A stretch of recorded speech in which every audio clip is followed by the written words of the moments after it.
জীবনের 5টি সত্য। মায়ের থেকে কেউ বেশি ভালোবাসে না। গরিবের কোনো বন্ধু হয় না। সম্মান তারাই পায় যাদের টাকা আছে। এখনও মানুষ মন দেখে নয়, রূপ দেখে ভালোবাসে। যে মানুষটাকে সব থেকে বেশি নিজের ভাবা হয়, সেই মানুষটি সব থেকে বেশি কষ্ট দেয়। জীবনে চলার পথে কেউ কষ্ট দেবে, কেউ বেইমানি করবে, কেউ ভালোবাসার নাম করে ঠকিয়ে দিয়ে চলে যাবে, কেউ বিশ্বাসের সুযোগ নিয়ে বিশ্বাসঘাতকতা করবে। হ্যাঁ, এটাই নিয়ম। এটা যত তাড়াতাড়ি বুঝতে পারবেন ততই ভালো। আগে জাত চিনুন। গরু ঘাস খেয়ে দুধ দেয়, আর সাপ দুধ খেয়ে বিষ দেয়। পার্থক্যটা এটা নয় সে কি খাচ্ছে, পার্থক্যটা এটা সে কি জাতের। আমাদের সমাজে এমন কিছু মানুষ আছে যাদের উপকার করলে পরক্ষণে তারা বেইমানি করে। আর কিছু মানুষ আছে যাদের উপকার না করলেও বিপদের দিনে পাশে দাঁড়ায়। আমি জানি অনেকেই পিছনে আমার নামে নিন্দা করে, সামনে এসে তারাই আবার ভালো মানুষের মুখোশ পরে আমার সঙ্গে ভালো ব্যবহার করার চেষ্টা করে। আমি সব জেনেও তাদের সঙ্গে না জানার ভান করে কথা বলি, ভালো ব্যবহার করে চলি। একটা মানুষ কখনো নিজের ইচ্ছায় খারাপ হয় না। তার খারাপ হওয়ার পিছনে অনেক কারণ আছে। একটা মানুষ কখনো প্রথমে সবার সঙ্গে শক্ত ভাষায় কথা বলে না। আস্তে আস্তে মানুষের ব্যবহার তাকে শক্ত ভাষায় কথা বলতে বাধ্য করে। এই পৃথিবীতে কোনো মানুষ কারো শত্রু হয়ে জন্মায় না। আমাদের ব্যবহার মানুষকে আমাদের শত্রু বানায়। তোমাকে নিজে থেকে শত্রু বানানোর কোনো দরকার নেই। তোমাকে কিছু করতে হবে না, শুধু তুমি ভালো কাজ করো, দেখবে তোমার চারপাশে শত্রুর অভাব হবে না। সব থেকে বেশি ক্ষতি চাই তোমার সব থেকে কাছের মানুষগুলো। যারা তোমার খুব পরিচিত, তারা তোমার সব থেকে বেশি হিংসা করে। তিনি দিতে শেখেননি, তিনি নিতেও শেখেননি। আসলে নেওয়ার আনন্দ থেকে দেওয়ার আনন্দ অনেক বেশি। তুমি যদি কোনো একটা খাবার একা খাও, তাতে তুমি সম্পূর্ণ খাবারটা নিজে খেতে পারলে, কিন্তু ততটা আনন্দ পাবে না যতটা আনন্দ পাবে তুমি যদি খাবারটা সবার সঙ্গে ভাগ করে খাও। 3 জনকে কখনো ক্ষমা করতে নেই।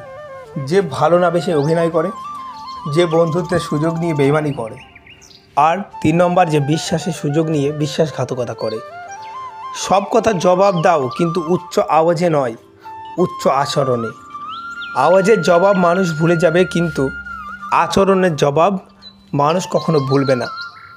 যেখানে কথার দ্বারা সমাধান হয় না, সেখানে নীরবতা অবলম্বন করা সব থেকে ভালো। জীবনের যন্ত্রণা থাকবে, হয় তুমি যন্ত্রণা থেকে দৌড়ে পালাবে, না হলে তুমি সেই যন্ত্রণার মাঝে নিজেকে শক্ত সামর্থ্য করে তুলবে। 2 ধরনের মানুষ এই পৃথিবীতে আছে।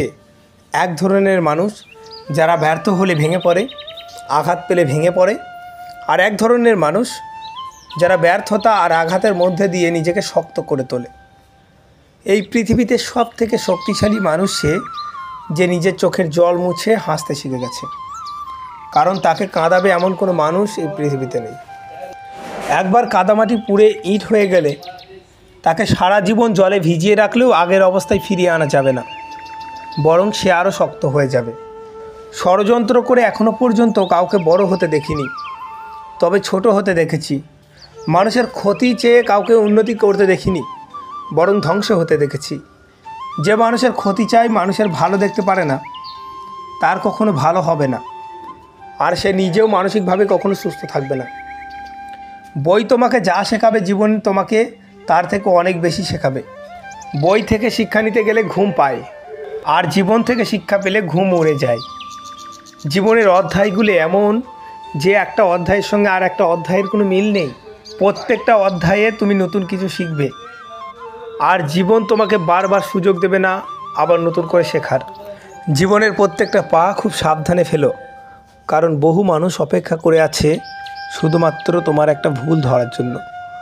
হয়তো তুমি পড়ে গেলে তোমাকে ওঠানোর লোক নেই, কিন্তু তুমি উপরে উঠলে তোমাকে টেনে নামানোর লোক অনেক আছে। কুকুরের বাঁকা লেজ যেমন কখনো সোজা হয় না, সেরকম এই সমাজে কিছু মানুষ আছে যারা অনেক শিক্ষা পায়, তবুও তারা সোজা হয় না। তারা সারা জীবন মানুষের খারাপ করে যাবে, আর মানুষকে নিয়ে সমালোচনা করে যাবে। এই ধরনের মানুষ থেকে যত দূরে থাকবেন তত ভালো। এই ধরনের মানুষ যদি আপনাকে ছোট করার চেষ্টা করে, তাহলে তাদের কথার জবাব দেবেন না, শুধুমাত্র তাদের পাত্তা না দিয়ে চলে যাবেন। একদিন দুদিন যখন আপনি তাদের পাত্তা দেবেন না, তখন দেখবেন তারা আস্তে আস্তে আপনাকে নিয়ে কথা বলা বন্ধ করে দেবে। তারা নিজেরাই নিজেকে ছোট মনে করবে, আর এটাই হলো তাদের উপযুক্ত শিক্ষা, পরম পাওয়া।